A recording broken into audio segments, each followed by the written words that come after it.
안녕하세요. 박혜숙입니다. 고대 이스라엘의 긴 1400년의 역사 속에 가장 큰 두 개의 사건은 출애굽과 바벨론의 포로 사건이라고 합니다.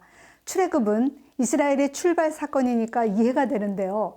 바벨론에 멸망당해서 포로로 간 사건이 왜 그들에게 중요한 사건이 될까요?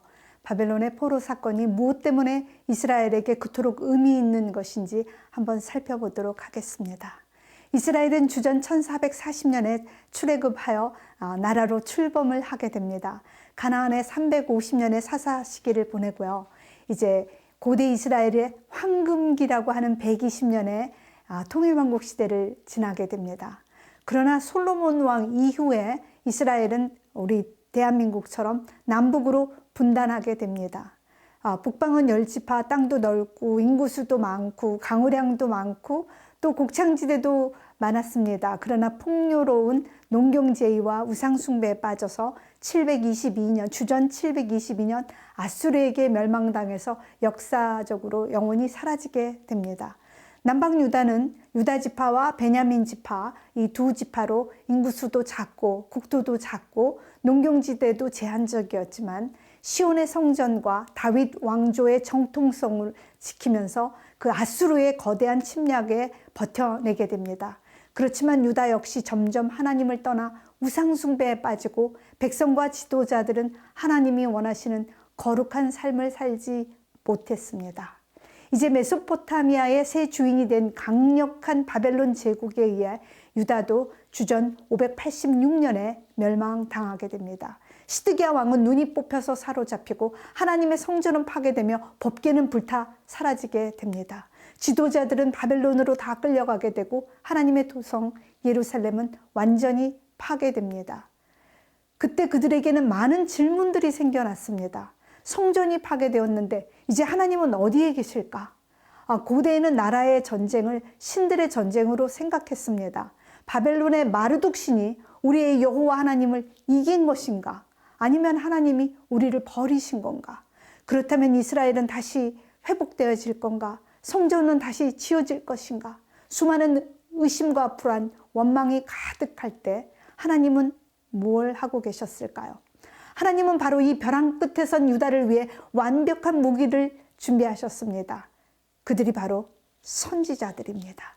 최종 병기가 활이라면 그들은 신기전이었습니다. 선지자 한두 명이 아니라 무수한 선지자들을 겹겹으로 하나님은 포진하셨습니다.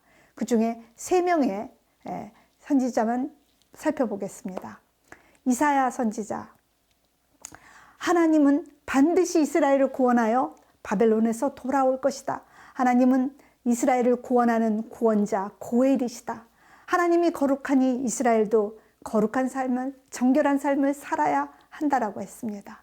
그리고 예레미야는 그 당대 모든 선지자들이 하나님께서 우리를 바벨론으로부터 지켜주실 거다라고 했지만 아니다. 우리는 망할 것이고 우리는 절대 보호되지 못할 것이지만 이것이 끝이 아니고 70년이 되면 우리는 다시 돌아오게 될 것이며 하나님은 이제 돌비에 새긴 것이 아니라 우리의 마음에 새긴 새 언약으로 우리와 함께 할 것이다.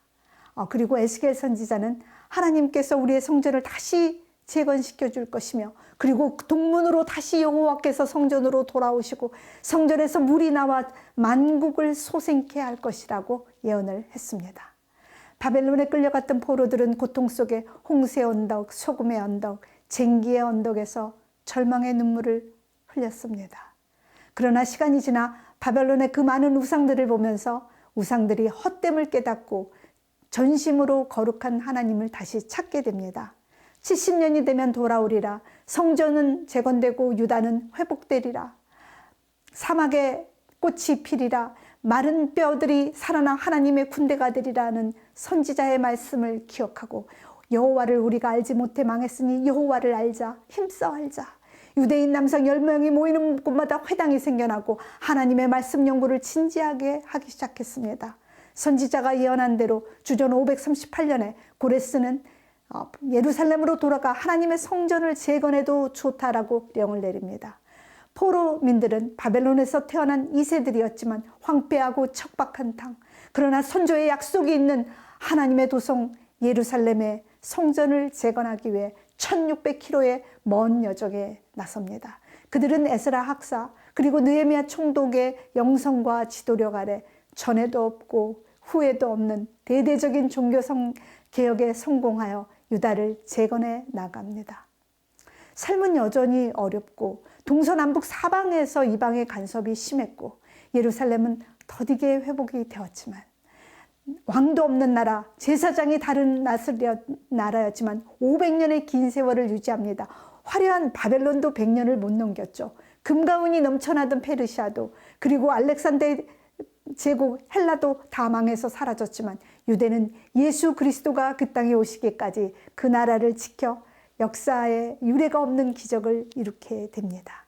그들은 죄악의 먼지를 떼어버리고 새롭게 유다를 재건한 것이죠. 바로 이 시기가 유다의 정체성을 확립하고 유다이즘이 세워진 시기입니다. 고난의 아픔 속에서 그들은 비로소 이스라엘의 참 모습, 자신의 정체성을 발견하게 된 것입니다. 오늘 이 시간에도 하나님의 약속을 신뢰하는 모든 백성에게 하나님은 동일하게 역사하실 것입니다. 감사합니다.